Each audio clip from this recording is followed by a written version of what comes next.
Olá! Vamos direto ao ponto. A gente tem aqui um material bem rico sobre um jogo gigante do Rio, Flamengo e Vasco, o famoso Clássico dos Milhões. Isso aí. O jogo foi no Maracanã, uma quarta-noite, 21 de janeiro de 2026, terceira rodada do Cariocão. Exato. O placar final todo mundo já sabe. 1-0 para o Flamengo. Vitória magra. Mas o nosso papo aqui vai muito além desse resultado. Com certeza. A gente vai mergulhar fundo na perspectiva do Vasco, o que essa noite significou para o time. Antes de mais nada, vascaíno, deixa o like para fortalecer o gigante. Se inscreve no canal O Gigante Cruz Maltino para não perder nada do Vasco. E comenta aí de qual cidade você está assistindo, porque o Vasco não tem fronteiras. Aqui é Vasco. Aqui é o Gigante Cruz Maltino. Foi uma história de e se, foi azar, foi erro. A gente vai tentar entender os momentos-chave que definiram essa derrota para o lado Cruz Maltino. E é bom a gente lembrar o contexto, né? O clima para esse jogo era pesado. Para o Flamengo, era a estreia do time principal no campeonato. Vinha pressionado, né? Muito. A garotada do Sub-20 tinha tido uns resultados ruins, então eles precisavam dar uma resposta. E pro Vasco, bom, era o primeiro grande teste de fogo, a chance de se firmar contra o maior rival. Tinha muita coisa em jogo. Total. E o curioso é que, mesmo com um certo favoritismo do Flamengo, pelo menos no papel, quem começou dando um susto foi o Vasco. O time não entrou só para se defender, né? De jeito nenhum. A estratégia do Fernando Diniz parecia bem clara, assim, contra-ataques rápidos. E isso quase deu certo logo no comecinho. A bola na trave. Isso, o Andrés Gomes acerta a trave. A jogada até foi invalidada depois por impedimento, mas foi um aviso, sabe? O recado foi, olha, a gente tá aqui e a gente pode ser perigoso. Esse foi o aviso. Mas o lance que poderia ter mudado a história toda do jogo e que, nossa, o torcedor do Vasco não deve ter esquecido, veio aos 18 minutos. Ah, a chance do GB. Cara, que lance foi aquele? É o tipo de jogada que define um clássico, né? Para um lado ou para o outro. E o que impressiona é a clareza da chance, não foi uma meia oportunidade. Não, era um gol feito. Totalmente feito. A jogada é construída certinha pela direita, o Paulo Henrique cruza rasteiro, na medida, e o Gibi aparece livre, cara a cara com o goleiro Rossi. Sozinho. Completamente sozinho. Era só, assim, escolher o canto e correr para braço. Mas ele chuta para fora. Inacreditavelmente para fora. Eu consigo até hoje imaginar o silêncio de um lado do estádio e o ufa do outro. O impacto de um erro desses é muito maior que só um gol perdido, né? Com certeza. É um golpe psicológico. O nosso material mostra que a reação nas redes sociais foi imediata. Um misto de choque com frustração. E dentro de campo, o efeito é brutal. Uhum. Para um time que joga no contra-ataque, que sabe que não vai ter 10 chances, perder a melhor chance que você vai ter no jogo inteiro... É fatal. Exato. Abala a confiança. É como se a partir dali, uma dúvida se instalasse no time, sabe? E o Flamengo, que estava meio surpreso até então, acho que percebeu isso. É isso. Parece que o Flamengo sentiu o cheiro de sangue. Depois desse erro, o cenário do jogo vira de ponta cabeça. O Vasco se encolhe e o Flamengo cresce, começa a amassar o adversário. Amassar é a palavra certa. Os números que a gente levantou são muito claros. Do momento do gol perdido até o fim do primeiro tempo, o Flamengo teve quase 60% de posse de bola.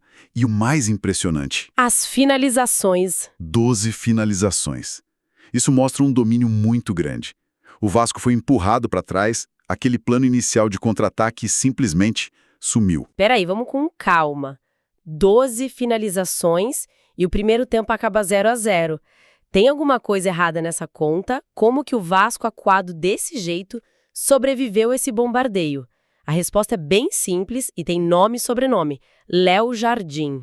O goleiro, se o GB foi o vilão do erro, o Léo Jardim foi o herói da resistência.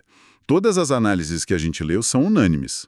Ele foi o melhor do Vasco em campo. Disparado. Fez muita defesa. Ele fez pelo menos umas 3 defesas que podem ser chamadas de milagre. Uma cabeçada queima-roupa do Léo Pereira, outra do Everton Cebolinha. Ele estava num dia iluminado, sabe? Ele sozinho segurou o 0-0 e levou o time vivo para o vestiário. Então a gente tem um primeiro tempo quase de filme. O Vasco perde a chance de ouro, Sofre uma pressão absurda, mas sobrevive por causa do goleiro. O time vai pro vestiário com aquela sensação de escapamos. Mas aí começa o segundo tempo. E todo o esforço do Léo Jardim vai por água abaixo em menos de 5 minutos. O ponto de virada definitivo. Exatamente. Aos 4 minutos, o volante do Vasco, Barros, comete uma falta no Carrascal do Flamengo. E não é uma falta tática. O árbitro vai direto no bolso e... vermelho. Expulsão direta. Mas o que foi tão grave assim? Pelo que eu li, foi um lance sem bola, né? Isso sempre complica. Complica muito. Foi uma agressão, na verdade. Uma das reportagens detalha bem, a bola não está nem perto e o Barros acerta a sola da chuteira, com força, na panturrilha do Carrascal. Nossa. Uma imprudência total, um erro juvenil que custou caríssimo. E aí, com 1 a menos e quase o tempo todo pela frente, o Fernando Diniz precisou agir. E o que ele fez? Qual foi a reação? A única possível, né? Controle de danos. Ele tira na hora o atacante GB. O mesmo que perdeu o gol. O próprio. E coloca o volante Hugo Moura, ou seja, ele abriu mão de qualquer coisa ofensiva. A mensagem era clara. A nova estratégia do Vasco era tentar segurar o 0-0 com 10 homens. O jogo virou uma missão de sobrevivência. Então, o que já era um domínio do Flamengo se transforma num massacre anunciado. A partir daí, o que as reportagens descrevem é um jogo de ataque contra defesa. É isso. Isso. Virou um monólogo. O campo ficou inclinado, sabe? O Flamengo com 1 a mais tinha todo o tempo e espaço do mundo para trabalhar a bola. E o Vasco só se defendia. Era um paredão de jogadores correndo atrás da bola já sem fôlego. Sem conseguir nem pensar em sair para o jogo. Nenhuma chance. A bola não parava no pé do Vasco. Era um bate-volta constante. E a gente sabe como é o futebol. Uma hora a defesa cansa, uma hora o erro acontece, e aconteceu. Aconteceu. Aos 23 minutos. Depois de tanto insistir, a muralha do Vasco finalmente caiu. A jogada começa com mais um cruzamento. A zaga corta mal, a bola sobe e sobra limpinha na entrada da área. E cai no pé de quem? Do Carrascal. O mesmo jogador que sofreu a falta da expulsão. Quase um roteiro de filme. E ele acerta um voleio lindo, de primeira. Um golaço. Um golaço. A bola ainda bate na trave antes de entrar. Sem chance nenhuma para o Léo Jardim, que já tinha feito todos os milagres possíveis. 1-0 Flamengo. E depois do gol, o Vasco, mesmo com 10, tentou alguma coisa? Um último suspiro ou o time já estava entregue? Entregue é uma boa palavra. O nosso material usa um termo até mais forte. Inoperante. Inoperante. Depois do gol, o Vasco não fez mais nada. O time morreu em campo. Não tinha mais força física nem mental. O próprio Léo Jardim, em uma entrevista depois do jogo, foi muito sincero. Ele admitiu a atuação ruim e falou com todas as letras que, com a expulsão, o jogo virou ataque contra a defesa. É o reconhecimento de dentro de campo, né? Total. O reconhecimento de que o time foi completamente dominado e não teve poder de resposta. E para completar esse cenário todo, essa tempestade perfeita de problemas pro Vasco, ainda tinha um fator externo, um desfalque de peso, né? Se a gente conecta tudo, o quadro fica ainda mais difícil pro Vasco. O time entrou nesse clássico sem uma das suas maiores promessas, talvez o jogador mais desequilibrante do elenco, o jovem atacante Ryan. Ele não foi nem pro banco. Nem relacionado. E não era por lesão. Certo, não era negócio, ele estava no meio de uma negociação avançadíssima para ser vendido ao Bournemouth, da Inglaterra. Uma das reportagens detalha os valores, 35 milhões de euros. Um dinheiro importante para o clube. Importantíssimo, um alívio gigantesco no caixa. Mas, dentro de campo, um desfalque técnico brutal. Perder um jogador com a velocidade do Ryan, num jogo em que sua estratégia depende do contra-ataque, é um golpe muito duro. Então, no fim das contas, a noite do Vasco é uma coleção de momentos que deram errado. Começa com uma chance clara sendo jogada fora, passa por uma atuação heróica do goleiro que acaba sendo em vão. É definida por uma expulsão infantil. E tudo isso com o time já enfraquecido pela venda de um talento. É a anatomia de uma derrota.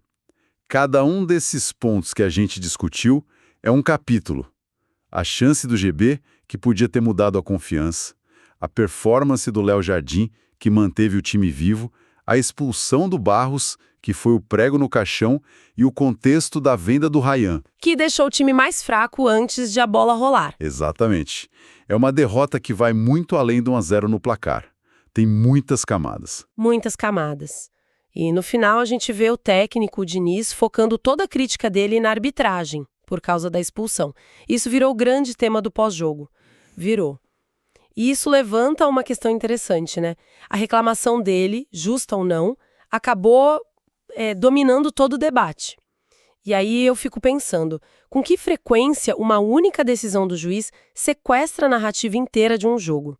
A gente para de falar da tática, para de exaltar a partida monstruosa do Léo Jardim e até esquece de analisar os erros do próprio time, como aquele gol inacreditável perdido.